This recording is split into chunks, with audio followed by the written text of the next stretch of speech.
Iran का drone programme आलमी security के लिए बढ़ता हुआ खतरा। अस्सलामुअलैकुम नाजरीन, दुनिया की जंगें बदल रही हैं और अब मैदान जंग में सिर्फ टैंक, जंगी तैयारे और मिसाइल ही फैसला कुन किरदार अदा नहीं करते। एक ऐसा हथियार तेज़ी से अहमियत इख्तियार कर रहा है जो निस्बतन सस्ता है, दूर तक जा सकता है और बाज़ सूरतों में हज़ारों किलोमीटर दूर बैठे दुश्मन के अहम तरीन अहदाफ को निशाना बना सकता है। जी हाँ, हम बात कर रहे हैं ड्रोन्स की, और इस मैदान में ईरान का नाम आज आलमी सतह पर ख़ास अहमियत इख्तियार कर चुका है। ईरान ने कई दहाइयों की पाबंदियों और जदीद मगरबी हथियारों तक महदूद रसाई के बावजूद अपनी ड्रोन अरशादात को मुसलसल तरक्की दी है। ईरानी ड्रोन प्रोग्राम में निगरानी करने वाले ड्रोन्स के साथ साथ ऐसे हमलावर और खुदकुश ड्रोन भी शामिल हैं जो निस्बतन कम लागत में तवील फासले तक जा सकते हैं। इनमें शाहिद सीरीज़ ख़ास तौर पर आलमी तवज्जो का मरकज़ बनी है। लेकिन सवाल यह है कि आखिर ये ड्रोन इतने ख़तरनाक क्यों समझे जाते हैं?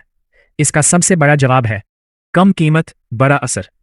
एक जदीद जंगी तैयारा या दिफाई मिसाइल तैयार करने में बहुत बड़ी रकम खर्च होती है, जबकि एक निस्बतन सस्ता ड्रोन भी फौजी अड्डे, तवानाई के इंफ्रास्ट्रक्चर या दीगर अहम तनसीबात को नुकसान पहुंचा सकता है। यही वो हिकमत अमली है जिसे अस्करी माहिरीन एसिमेट्रिक वॉरफेयर यानी गैर मुतवाज़िन जंग कहते हैं। तसव्वुर करें कि एक मुल्क पर दर्जनों सस्ते ड्रोन्स एक साथ हमला कर दें। दिफाई निज़ाम को हर ड्रोन का सुराग लगाना, उसे शनाख्त करना और फिर तबाह करना होगा। अगर एक ड्रोन को रोकने के लिए इंतहाई महंगा इंटरसेप्टर इस्तेमाल किया जाए तो हमलावर के मुकाबले में दिफा करने वाले मुल्क के अखराजात कहीं ज़्यादा हो सकते हैं।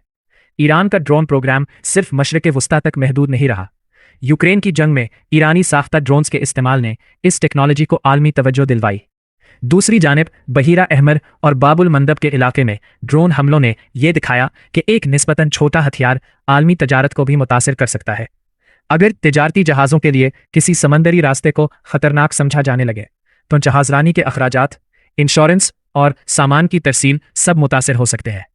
मसला सिर्फ ड्रोन बनाने का नहीं बल्कि इस टेक्नोलॉजी के फैलाव का भी है। अगर जदीद ड्रोन टेक्नोलॉजी मुख्तलिफ गैर रियासती गुरोहों तक पहुंचती है तो उसे कंट्रोल करना मज़ीद मुश्किल हो जाता है। इसीलिए अमेरिका, यूरोपीय ममालिक और खित्ते की दीगर रियासतें ड्रोन्स के फैलाव, कर्ज़ों की फराहमी और इनके इस्तेमाल पर मुसलसल नज़र रख रही है। दूसरी तरफ दिफाई सनत की नए हल तलाश कर रही है।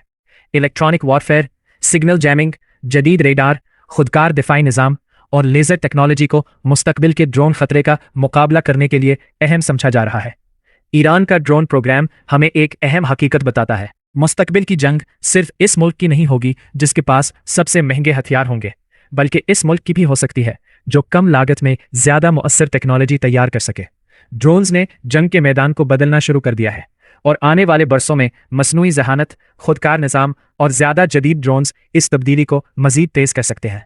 अब सवाल ये नहीं कि ड्रोन जंग का हिस्सा बनेंगे या नहीं, सवाल यह है कि दुनिया इस नई जंगी टेक्नोलॉजी के फैलते हुए ख़तरे के लिए कितनी तैयार है। अगर आपको आलमी सियासत, दिफा और जदीद जंगी टेक्नोलॉजी पर ऐसी मालूमाती वीडियोस पसंद है तो वीडियो को लाइक करें, चैनल को सब्सक्राइब करें और अपनी राय कमेंट में ज़रूर बताएं।